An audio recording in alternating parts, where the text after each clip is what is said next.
Welcome to the Philips IntelliVue patient monitoring microlearnings. In this video, I will talk about measurement labels. Let's get started. Every measurement in a monitor is identified by a unique label.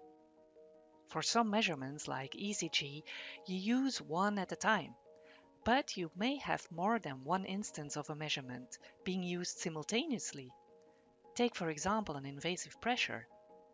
Well, the monitor uses the labels to distinguish between them. To view the labels in your monitor, open the measurement selection window. The easiest way is to use the measurement selection key. The measurement selection window gives you an immediate overview of all labels in use. Each label must be unique. It can only be assigned once in the monitor. If you try to use two measurement devices that have identical labels, this causes a label conflict in the monitor.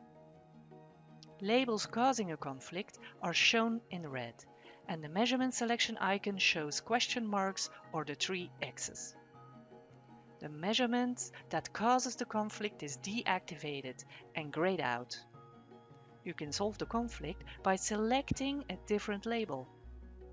To change to a different label, you can select the measurement in the measurement selection window and use the pop-up key Change Label. The monitor automatically applies settings like the scale and the color and the default alarm limits that are stored in the profile for the label that you select. Another way is to change the label directly in the measurement or wave menu. The measurement selection window allows you to activate or deactivate a measurement connection. But remember that a patient discharge in the monitor does not reset a deactivated measurement.